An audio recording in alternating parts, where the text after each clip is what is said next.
Hello there, Receptive Radio community. Today I'm talking about space, not the final frontier, but the actual space you need to integrate major transformation, a big change, a space to process, space to listen, space to talk. I'm talking about space today.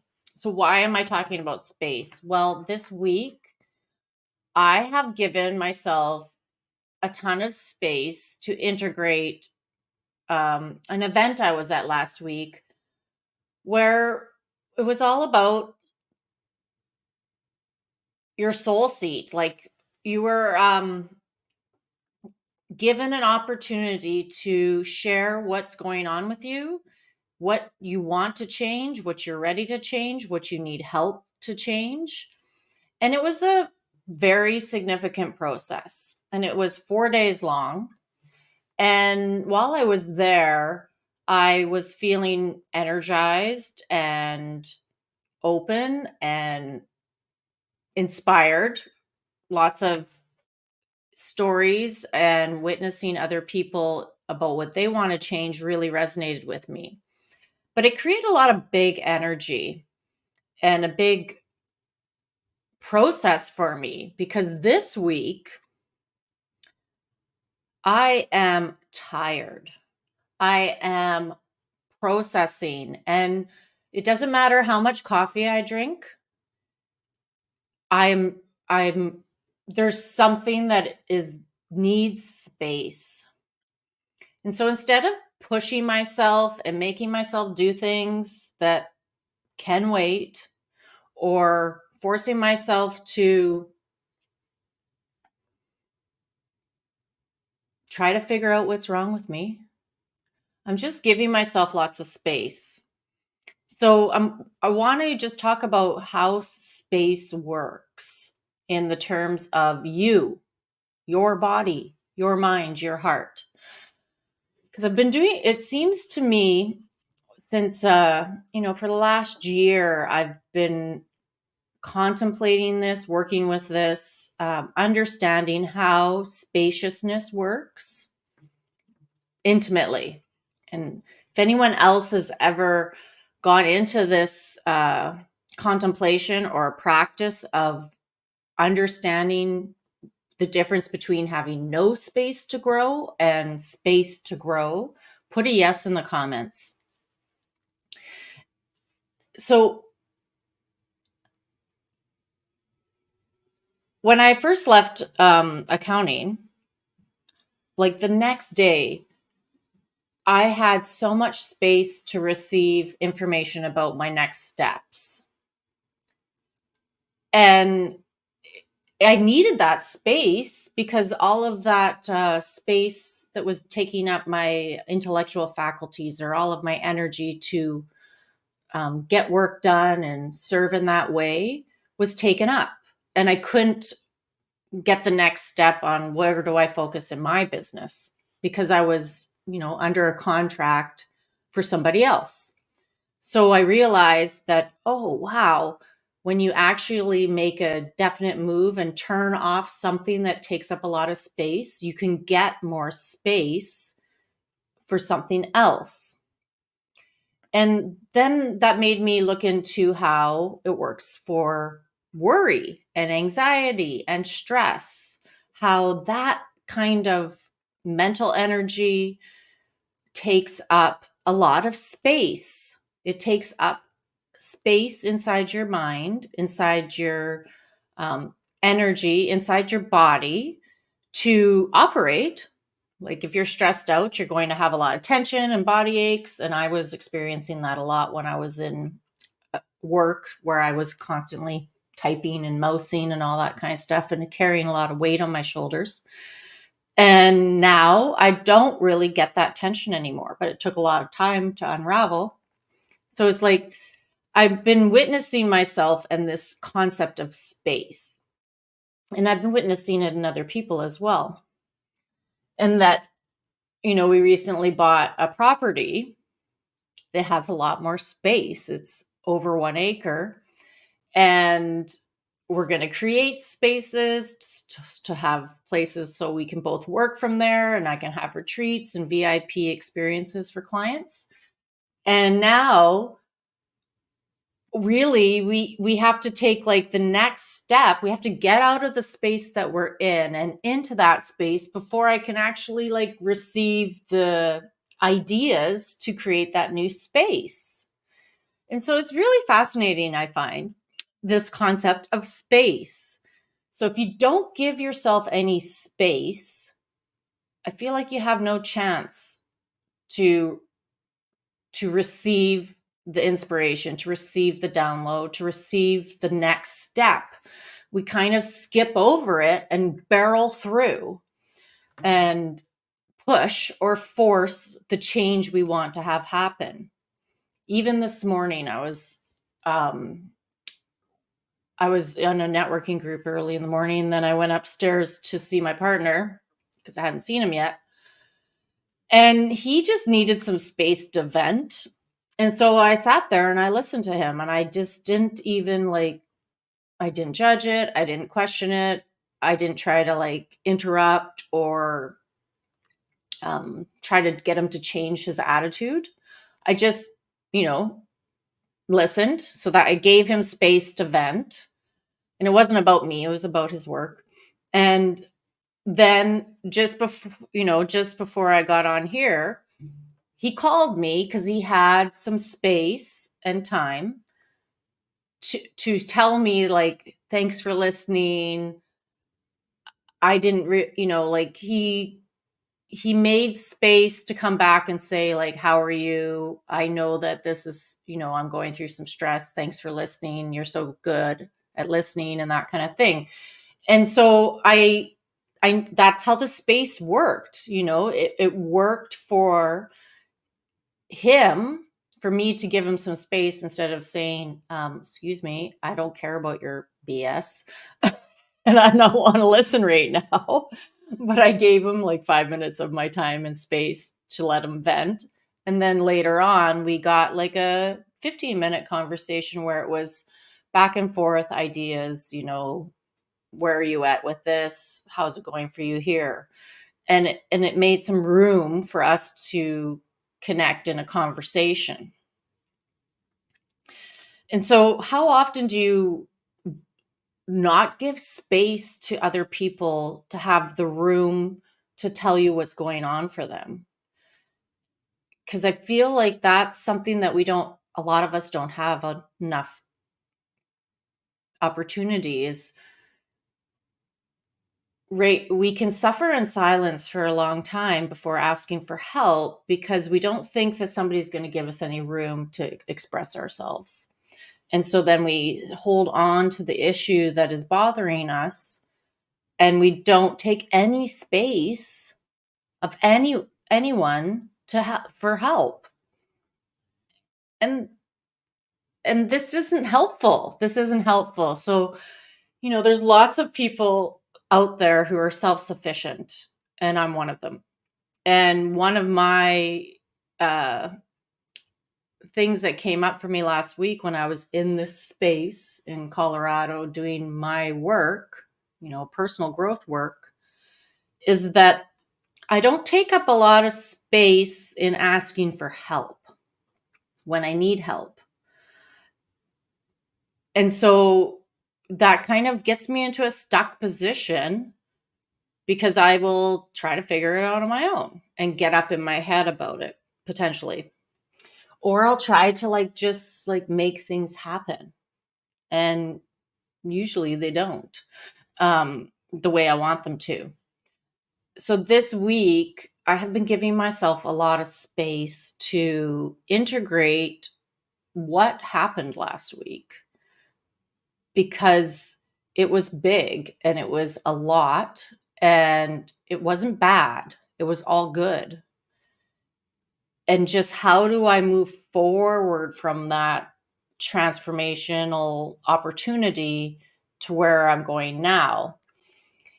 And that means that my body has been tired, and I have been listening to it, instead of ignoring it. So my body and my mind and my heart have needed a lot of space this week to like energetically process what I went through last week. And I haven't been forcing myself to write posts or do a lot of marketing. And I've been giving myself space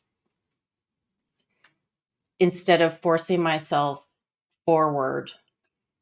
And a few things good happened because of that. I got asked to speak at a networking group next week. Wasn't on my calendar. And I didn't have to like work for it or push for it or anything. It just like came into my lap. Another thing that happened is I didn't plan on, having time to ask for myself some things that I needed. And the space got created without having to like force or push or like make an appointment. And I just have been really giving myself a lot of space by tuning into what I need in the moment, And a lot of that has been doing tune-ins. So I want to take us through a practice of tune-ins because it's really important to listen to yourself, to listen to what your body needs, because your body's a really good biofeedback transmitter, and it's giving you indications that something is going on and it wants you to do something to help it process it. So like if you get a body pain, it wants you to stop running 5 miles a day or something like that. We see in the horse races a lot, if a horse, this isn't happening to us right now, but sometimes things don't present themselves on the surface and it's inside and we can't see it. But it will show up in your performance. And so, we'll watch a horse race sometimes and we're like, why can't that horse, finish? Or like, what's the problem there? And, whatever we do, we can't figure it out until all of a sudden, like the horse gets sick, and so you need to give yourself some time and space to let whatever is ready to present itself to you come to the surface because it's deep inside of you. And that goes for your desires and for what you want. And that goes for what's in the way of what you want. And tuning into yourself regularly on a daily basis, if that's possible for you, is really good. You don't have to take a lot of time, but I like to take a lot of time this week to go into myself and just meditate or do practice that helps me to connect with inside myself. Because the answers aren't outside of me. Like they're not on the news. The answer I'm looking for myself is not in the news. It's not necessarily in a book either. And I found most of the answers that have been coming to me have been in my dream time and have been in conversations with myself or in journaling or in closing my eyes and breathing. And so tune in gives you the opportunity to tune into yourself quickly, a couple minutes, and then you can check in with yourself to see what's going on. And then you can make a choice after that. And so let's do a tune in. So close your eyes, you sit comfortable in your chair, and take a deep breath.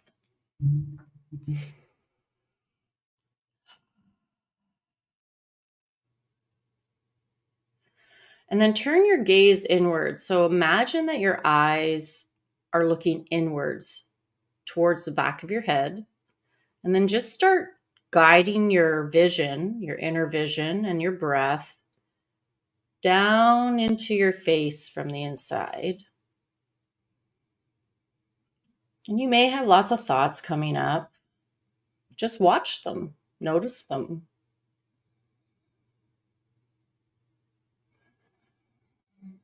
And you might be tightening your face, or you might be getting choked up. Maybe you're coughing all of a sudden. Just notice that as you look inside yourself and go down into your throat area.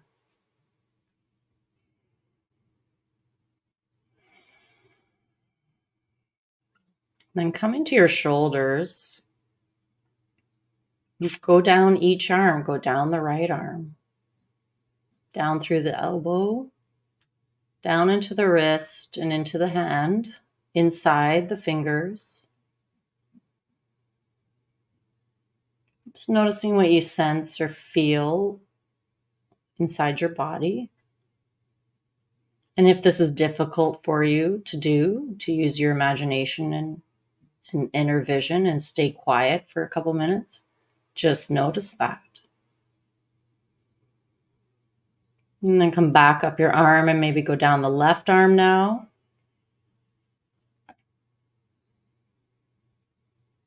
Just looking inside. Notice if I say wrist, does your attention go to the wrist? And can you feel your wrist? And then come back up that arm and go into your heart space, into your physical heart, right above your lungs. And as you're breathing, just check into your breathing. Is it loose and flowy, or is it tight and constricted?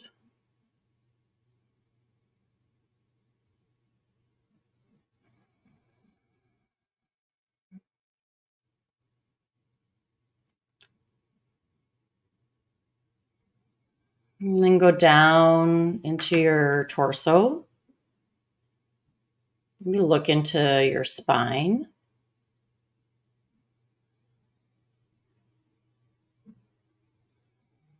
And then maybe look into your liver, your kidneys, your stomach. Maybe it's growling because it's lunchtime. Just notice it.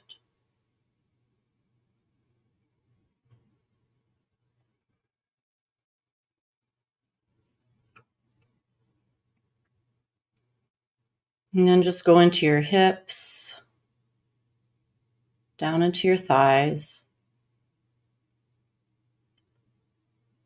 Just scanning into your knees. Just noticing your leg muscles in the lower legs. And then going into your feet.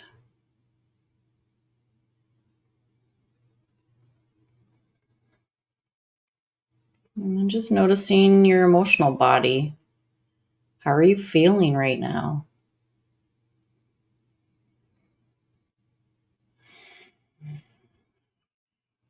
Are you feeling really good? Or are you feeling negative about something bothering you?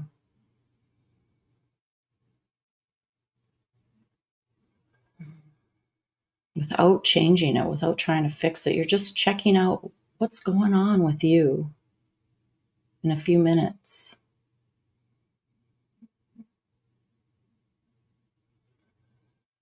And then just noticing your mind, your thoughts. Have they been very busy while we were doing this, or were they pretty quiet?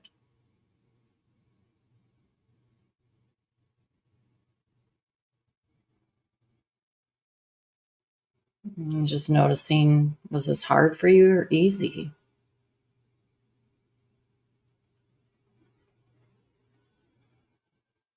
Or does it take up too much time and space in your day? And so thank you for doing that with me. So I've realized that when I do this for myself, when I put a bit more attention on myself to notice what is going on, like why am I feeling like I am, or which is either good or bad, like, ooh, why am I feeling so good? Or why am I not feeling so good? Why am I tired? just, presenting yourself with questions without having to have an answer intellectually, just more looking inside to notice what is going on with yourself so that you can check in with yourself and then decide what's next. It creates space. It creates space inside of you. It creates space for movement. It creates space for things to just come to you as well. And so I've developed a live guided practice because we all need to take a bit more space for ourselves consciously. And every week for 30 minutes on Tuesday and Friday mornings, I guide a group, a community of people in a practice to take up space for themselves, to put themselves first at the beginning of the day, and to be very connected with yourself so that your day goes the way you want. And you can instantly get feedback about yourself and set up your day for success. And I want to invite you to try out my free trial. I will put the link in the comments. And it's a 2-week free trial where you can come and get an experience of it for 30 minutes, 4 times, and to see if it's something that works for you. And over consistent doing this practice, it has catapulted me forward. It has created so much presence, so much space, calmed the mind, cured anxiety, settled stress, and it gets you into an opportunity where you can heal, you can make choices and decisions clearly when you're presented with opportunities. And so I really encourage you to try it out for free and join us, because as this community grows, the support of it grows. And that's what space needs, is more support. We all need more support and like-minded people to connect with. And that's what this community is all about. So I'll put the link in the comments. The practice is called Earth Force Activation because it's all about getting grounded in who you are, connecting with the earth, and becoming present to your desires and having an opportunity to give space for them to flourish and thrive because they're inside of you. And it's important to pay attention to what's inside of you so it can grow, so it can get created. So thank you so much for being with me today, Receptive Radio community. I really appreciate your time and space that you gave me. Have a great day.